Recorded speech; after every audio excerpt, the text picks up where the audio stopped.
Hello, everybody. Shabbat Tov. Okay.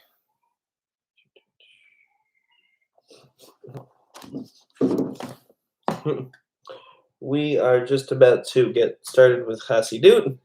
You'll notice that indeed my shelves are becoming more and more empty of things as I get ready for my transition to move to Tennessee. I'll be taking a pulpit there in Chattanooga, a synagogue called B'nai Zion. I have plans to continue this class. You're welcome to learn Hasidut with me after Shabbat. And at the end of our class today, I'll tell you how you can do that. So in the meantime, enjoy the ever-increasing emptiness of the shelves. Tonight, we're going to talk about the land of Israel, about what, to the Kedusha Levi, our Hasidic master who we've been studying for over a year now, sees as the significance of the land. And then we're going to expand it and ask really what is the power of the land of Israel, and how can it impact us in our own relationship to Torah and Mitzvot outside the land of Israel? What are the lessons we can take away from it? Thank you, Marvin and Bruno. Shavua Tov to both of you. Okay, so our verse, we're going to start on, if you want to follow along and see the verse in the Torah, what the Kedusha Levi is teaching on, it's verse 13, verse 16. It is Vayikra Moshe Hoshea bin Nun Yehoshua. And Moses called Hoshea bin Nun Yehoshua.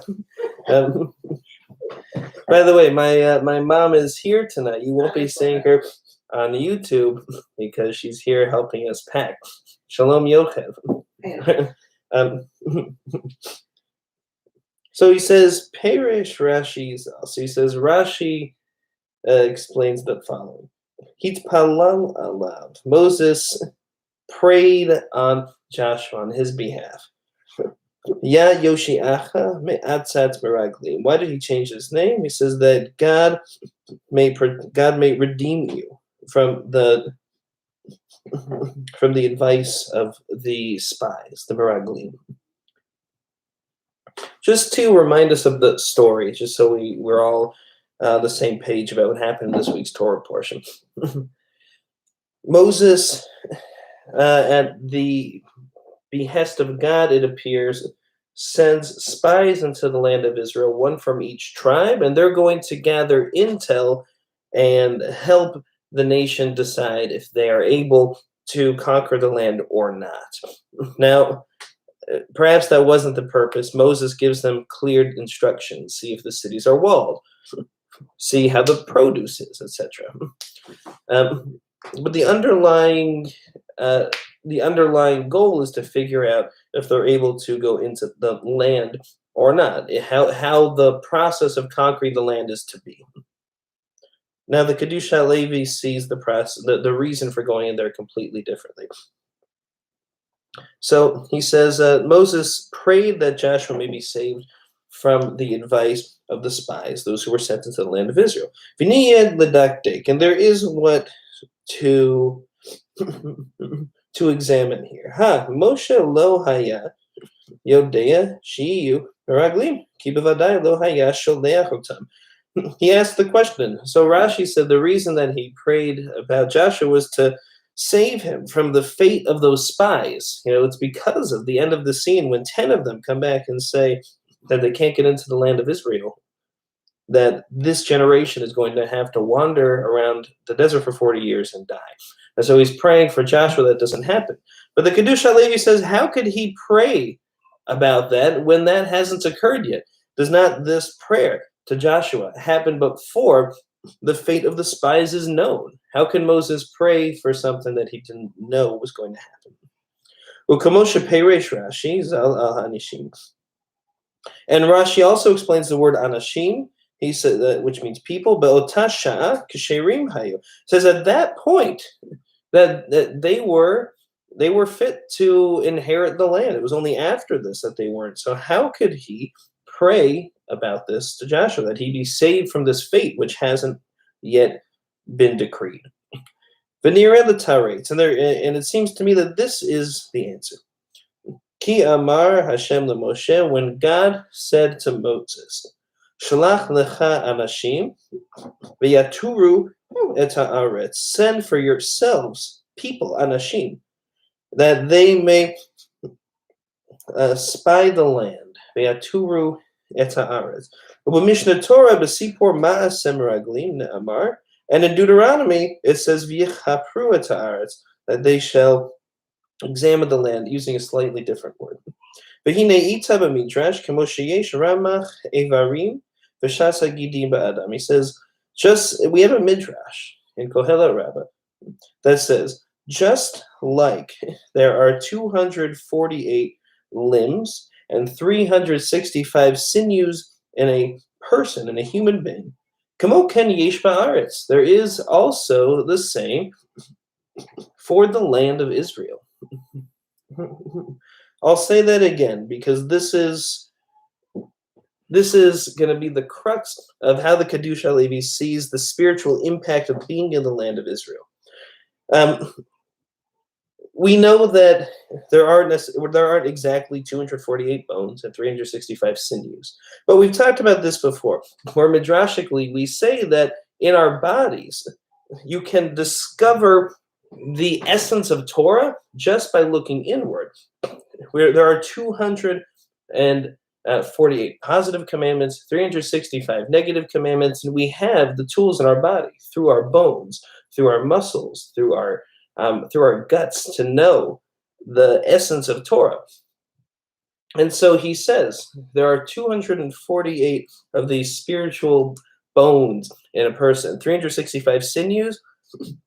And it's the same with the land of Israel, as if the land of Israel itself had the tools to be able to discover Torah inherently. That is to say, if, God forbid, we did not receive Torah, as a tradition, that we could have discovered it, not only by looking at ourselves, but by examining and living in the land of Israel. It's like a person here. The land of Israel, too, has these bones, has these sinews, has these spiritual elements that exist inside a human being. It has a soul, you might say. Kamosha Katuv, and then he gives examples of times where Israel is anthropomorphized in text. He says, Ervat ha'aretz, the nakedness of the land, Lev ha'aretz, the heart of the land, Tabor ha'aretz, the navel of the land, Ein ha'aretz, the eye of the land. He says, I'm not making this up, he says. In the Torah itself, the land is given a human quality. V'hine haramach ivarim shaba adam, keneged ramach mitzvot asa, and the 248 limbs of a person correspond to the 248 positive commandments. That is to say, the ones that you do. You do shake a lulav. You do sit in a sukkah. You do eat matzah. These are the positive commandments. V'shasa gidim keneged shasa mitzvot lo taseh. And the 365 sinews are in accordance with the 365 negative commandments, the things we're supposed to refrain from doing, refrain from shellfish, refrain from breaking Shabbat, etc. Shekol gid mechuyav lishmor leval ya'avor halav ha'magi'a lo. And he says this is to teach us. Remember, we had an earlier teaching about the fact that what this means is that we can discover the essence of Torah within ourselves.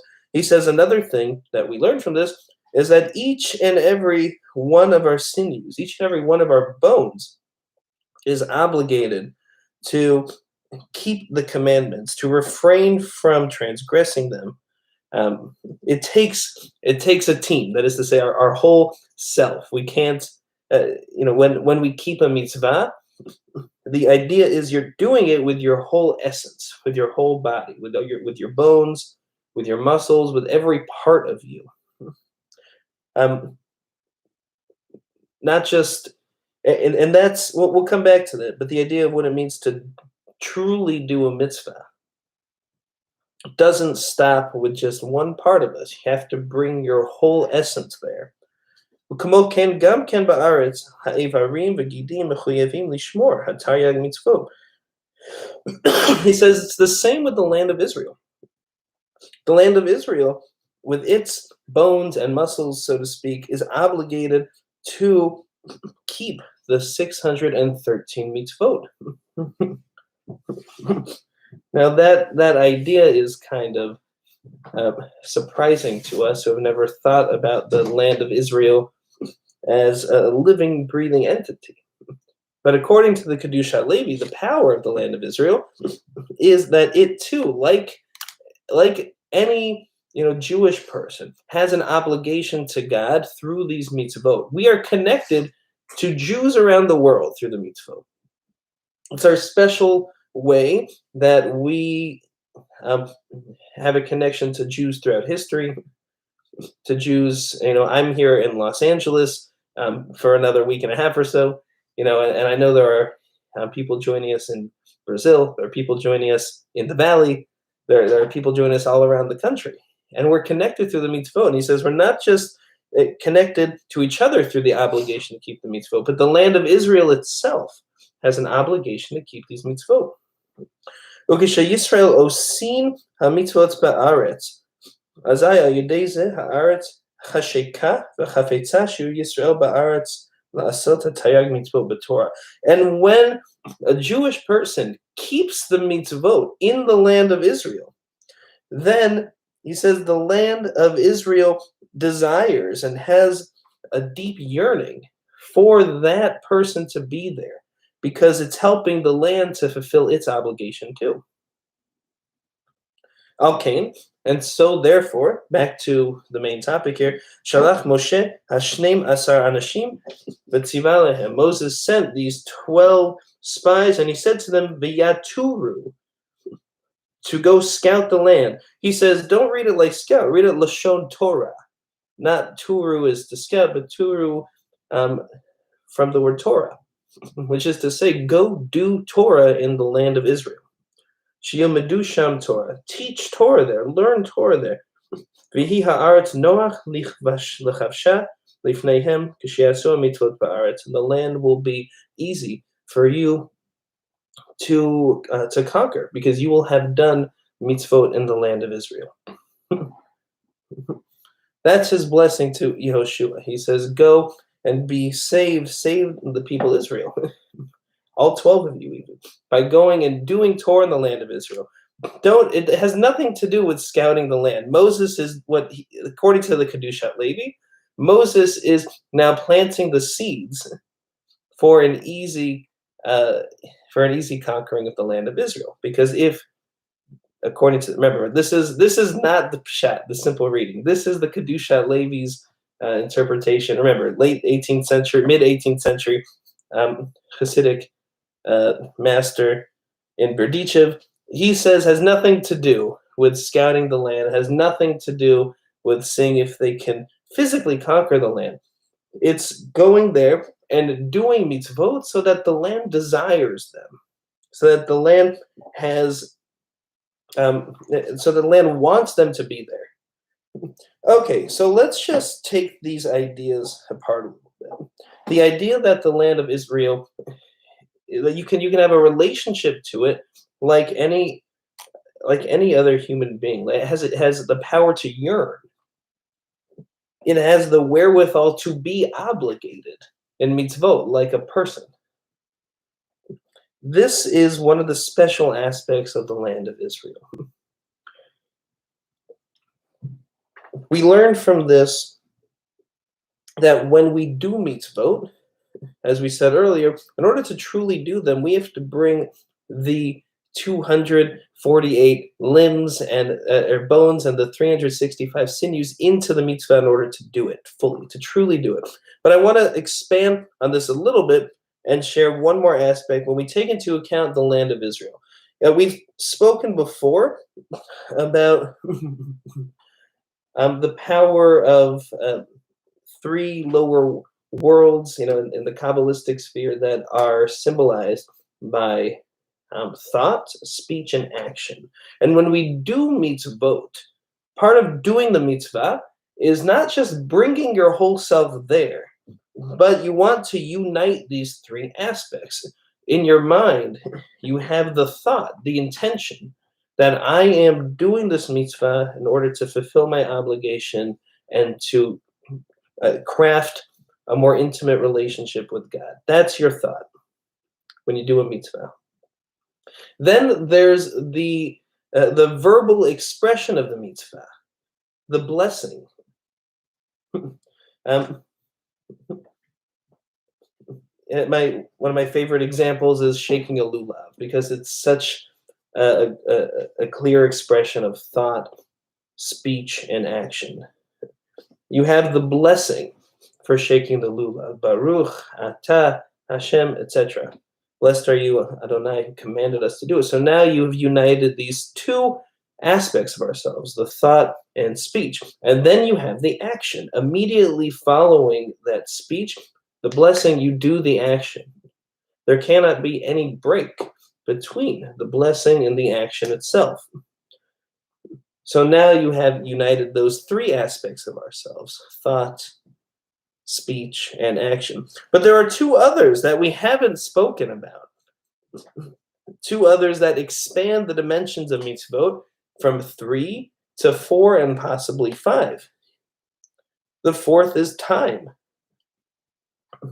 When you do a mitzvah, you align it with yet another dimension, which is time. You can have the thought, you can have the speech, you can have the intention to shake a lulav. But if it's not Sukkot, then you have not fulfilled that mitzvah. There also is the element of time that goes into mitzvot.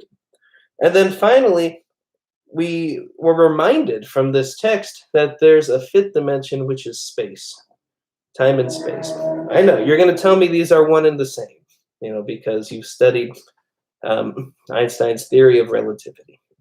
But I'm going to tell you, in our human realm, they feel very different. Time, of course, we just spoke about, but space, when you do these mitzvot in the land of Israel, there's yet another dimension that you are bringing into you're doing this mitzvah. Now you've taken the mitzvah and you've expanded it into these 5 dimensions: thought, speech, action, time, and space. And there's a deep power in that, I believe, that helps us feel connected to God, that helps us feel connected to each other, that gives us strength as Jews, that helps to ignite something deep within us. At least, that's the experience I have, and I imagine so many of you, if you had the blessing of being in the land of Israel, of celebrating a holiday, of doing a mitzvah, it feels very different. And I think it feels different because we have taken, what might have been, a mitzvah, refracted into 4 dimensions, and then we add that 5th. That is to say, the land. I think for us, who are primarily outside of the land of Israel, we should not despair that we don't unite all 5 of these dimensions. It's a reminder for us. The truth is, when people do mitzvot, when we do mitzvot, most of the time we forget to even do so, uniting those first 3 dimensions: thought, speech, and action. That truly is the essence of the mitzvah. If you can expand it, all the more so. I mean, and you have, of course, you need time too. But when we do the mitzvot, we're reminded from this that we're not fully doing them unless we have the intention to unite something. To unite, remember, the whole. We're the monotheists. We're the ones who said, Adonai Eloheinu, Adonai Echad. God is one. The mitzvot have the power to do the work of uniting. First and foremost, at those elements of ourselves. Kabbalistically, if you believe that, these worlds, these dimensions around us, but represented by thought, speech, and action. That's the essence. And we're reminded from this that that's the work we need to do first. We need to do it in the right time. So you can say it's actually uniting, 4 of these dimensions. And then if we're lucky and we have the right intention and we're in the right place at the right time, then we get to unite even up to 5 dimensions. Is it more than 5? I don't know for sure. Okay. Yochev, I'll translate your statements. Yes. My mom, who's here with me. Hello. Hello. Is it realistic to have those 3 dimensions connected at the majority of the time, or is that in fact the goal that we should aspire to?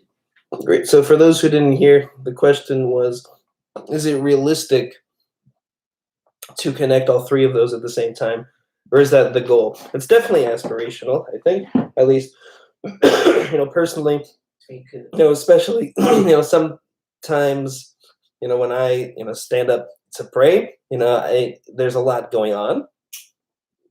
We don't always have the intention of saying, I'm doing this in order to unite these 3 parts of me: thought, speech, and action. But it is aspirational. The first step, I think, is remembering it. You have to remember that this is the purpose of doing mitzvah. By the way, what you might do is actually write in your siddur, thought, speech, action. You can do it right in the inside cover. There's no rule against that. Put a little sticky note. It'll help you, to feel a deeper connection to these mitzvot. If you care about that, if you care about this, the power of unification in these mitzvot, then write yourself a note. I have, a few things written in my siddurim to help me, with, my kavanah, with my intentions. I don't have this one, but I may add it after our conversation. Yochev, you say, it's wonderful to reflect on the depth of the mitzvot, also the importance of the intertwining of the Jews in the world, which will be reflected in the strengthening of the land. Yes. You say mitzvot, connection with the earth, with others, and with God. Yeah, I love that. Yet another kind of uniting of all of our relationships, our relationship with other people, our relationship with the earth, our relationship with God, and I'd even add our relationship with ourselves. And then you say, being from the diaspora, we yearn from the land. We can imagine this dimension of the earth. Yes. You know what, Yocheb? And, I want to add to that. When we pray, when we do mitzvah, we actually face the land of Israel. And so you might say through that, like, we do unite these 5 elements, even in the diaspora, even without literally being there. We are intending our hearts toward Jerusalem, during the act of our mitzvot. So Yochev, it was too hasty for me to say that being in the diaspora, we only have access to these 4 dimensions, but not the dimension of land, because the truth is, you reminded me that we do face the land of Israel. We hold Jerusalem in our hearts, and it is, where our intention, the direction of our intention. And then you say mitzvot makes connection. We need help to maintain thought, speech, and action. Yes. Baruch Hashem, you ended. Yes. Baruch Hashem.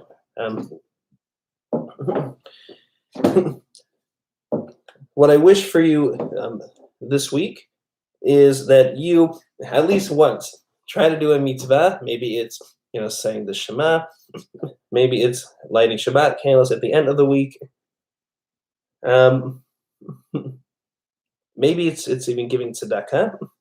But to do so, with the intention of, uniting these elements. Tzedakah, there's no blessing for, but you can give an intention. You can say words that say, I hope this brings me closer, to God, Torah, and Israel. And then you can put in the tzedakah. Sometimes we have to just do actions anyhow, even if we don't have the intent and the feelings with it. Yes, my mother says sometimes. You just have to sometimes we just have to do actions even if we don't feel. I think that's true. Especially in terms of prayer, we there are some days when we may not have the wherewithal to have all this intention, and it's important to do it. I think so too. Not just because well, I think it's because it helps us keep that foundation, so that way when we are ready to have the intention, we have all the tools at our disposal already. Okay, I said I would mention ways that you can continue with this class. Now, as far as I don't exactly have plans for this, we'll have a short class next Saturday, which will be officially our last one on this YouTube page. Following that, for the coming weeks, I'll keep you updated. It'll likely move, to a different YouTube page, my own, or my synagogue in Chattanooga, Tennessee. My YouTube page there's a link now in the chat. You're welcome to click it and subscribe, and there you'll be able to keep watching these sessions after Shabbat. Of course, it'll be after Shabbat, East Coast time. But it's doable. But it's doable. Yeah, so it'll be after Shabbat, East Coast time, not West Coast. Still, I look forward to learning with you. So again, next week we'll be here on this YouTube channel. Following that, we'll move to the YouTube channel, my own channel in the chat. Marvin, Yochev, Ir Carmi, and Bruno, thank you for saying hi in the chat. And pleasure to learn with everybody tonight. Next week is going to be Pacific time. Chattanooga is in Eastern time. Good question, NS. And of course, you can always just come visit me in Tennessee, and we can learn in person, as my mom did, visiting me here in California. Okay, everybody, Shavua Tov. Again, we'll be here next week, and then we'll go to the next YouTube channel. Okay, bye, everybody. Shavua Tov. Perfect. That sounds good, Marvin. Bye.